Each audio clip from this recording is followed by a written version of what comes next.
नमस्कार मु निकिता आपण को स्वागत करुच्ची ओडिया छुकर नुआ एक अध्याय को। आज आम चूना माछर गोटे नुआ आइटम बनैबा जोटा कि ओडिशा प्रसिद्ध चूना माछ पत्र पोड़ा। प्लीज मो चैनल टी को सब्सक्राइब कर दियंतु। जदि मो चैनल को आपण सब्सक्राइब करूचंदी ताहाले मु जे कोनोसी नुआ आइटम बनौची ताहाले आपण प्रथमे देखि परिबे। चलंतु आज हम स्टार्ट करिबा माछ पत्र पोड़ा। प्रथमे मु किछि नई मौराली नै जाइछि ताको भल भाबरे बाछि देइछि। बाछिकी धोईकी सेथिरे लूण हळदी आउ किछि कंचा सोरिष तेल को एठी भल भाबरे मु गोळेइ देली। देखंतु मु केते सुंदर भाबरे माछ गुडा सब बाछि नैछि। आपण एम्ति भल भाबरे माछ को बाछिकी भल भाबरे धोइबे तेबे जाई माछ बहुत मीठा लागिबो। तापरे आमे एठी मसला पाइका सोरिष मसला यूज करिबा। एथरे मो 5 स्पून सोरिष देली माछ पत्र पोड़ा पाई। वर्तमान आमे जो रेडी करूचंती मसला एबे हम एते जीरा दे दबा गोटे चम्मच जीरा।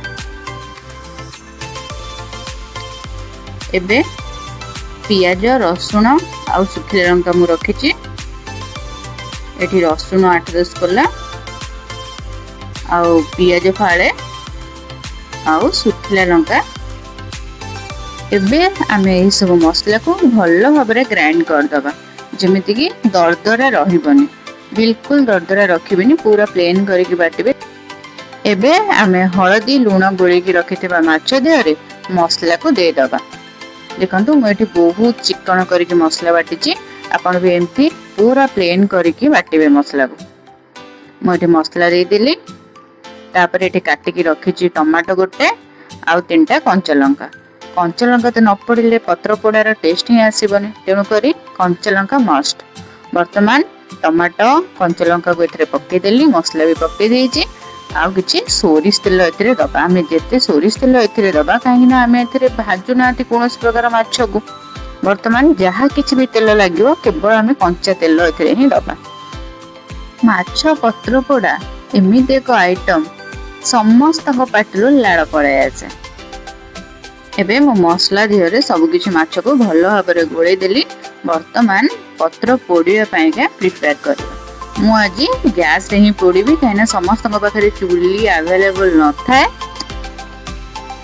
गैस ऑन करी एथरे तावा बसे देली। तावा बस देकी किछि सोरिष तेल एथरे देली।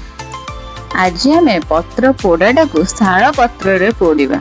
कोनोसी आमे जे कदली पत्र यूज करबा नाही। प्रकृत रे शाल पत्र रे जो पत्र पोड़ा हुए तार टेस्ट किछि नियारा। देखंतु म एठी पत्र ऊपर किछि सोरिष तेल दे देली। सोरिष तेलटा को सबडे खेळै कि लगे दवा भलो भाबरे। तापर आमे मसला सहित गोळै कि रखितबा माछ को एथिरे दे दबा। देखंतु म एठी केमिति रखुचे आपण एई टाइप रे रखिबे। ठीक पत्र ऊपर ही माछ सब रखिबे। एबे सब माछ को मु पत्र ऊपर रखिदेली। आउ गोटे शाल पत्र आनिकी आकु वर्तमान ढांकीबा। देखंतु भल भाबरे एठी आउ गोटे शाल पत्र रे आकु कवर कर देली। एठी कोनोसी हमें पत्र को बांधिबा नाही। जेहेतु आमे सहज उपाय बहुत कम समय रे करिबा तेणु करी हमको एठी किछि भी बंधा बंधीर आवश्यक नाही। एबे आमे आकु कवर करके कुक करबा। देखंतु मोर गोटे पट हेई गला। म आ गोटे पट नोट होउची। देखंतु एपटटे भी पूरा भल भाबरे हेई गलानी। एम्ति आपण नोट एबे बहुत सहज रे हेई जिवो।